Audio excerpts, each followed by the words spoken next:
China has been investing in our resources industry for decades. But news that the Chinese are eyeing off West Australian grain and dairy farms is unsettling many who are worried about our long-term food security. So what are the benefits of selling off the farm? Mark Bennett investigates. Let's get something done about these fire breaks, I reckon. As seasons go, this winter has delivered some relief to the wheat belt. Oh no, that's good and weed-free, Leon. That's looking good.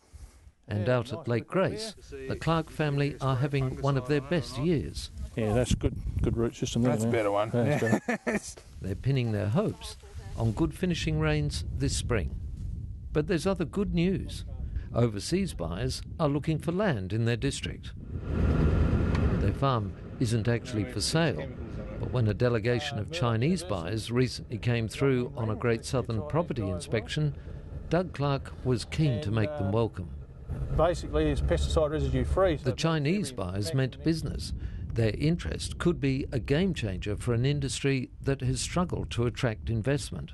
They didn't seem to be kicking tyres. They seemed to mean business. They weren't here just on a holiday.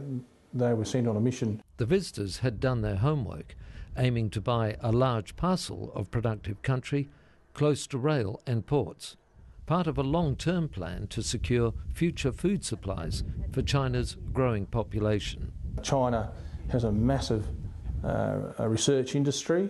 If they had interests in Western Australia or Australia, we would have access to some Chinese research. They're the biggest food producers in the world. They produce more grain than anyone else in the world. And I'm not so naive as to think that we couldn't learn something from the Chinese. Come on, mate. Don't be shy. Further across the southwest, dairy farmer Ross Woodhouse has also been approached by agents looking on behalf of the Chinese. He welcomes the prospect of Chinese investment. I think it's an opportunity, quite a unique opportunity. I think done correctly, it could do wonders for the productive capacity of West Australia and particularly dairy.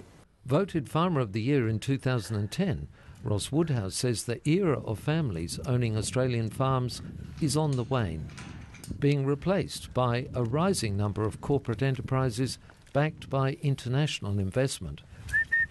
China is just one of many countries wanting a foothold in Australia.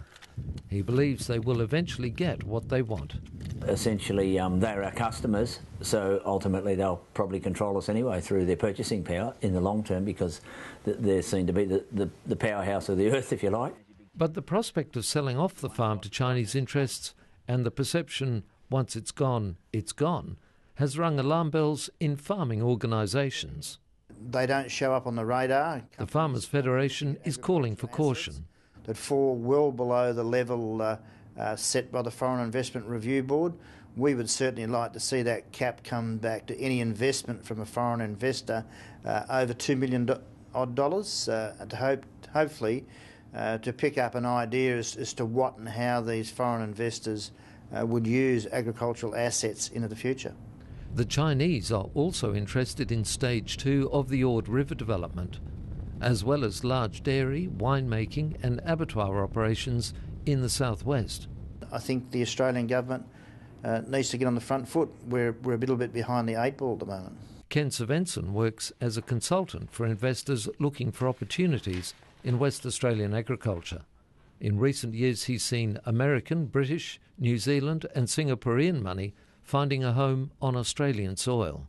I think the disquiet about the Chinese investors is the thing that's surprising in the fact that the previous investors have all virtually slipped under the radar, and so to speak, and made investments and everyone's continued on. Without foreign investment, Ken Svensson says West Australian agriculture will struggle to adopt new technologies and expand market share. If you want to have a viable agricultural future, you've got to have people bringing capital in. We certainly don't want to be seen as a no-go zone for investors.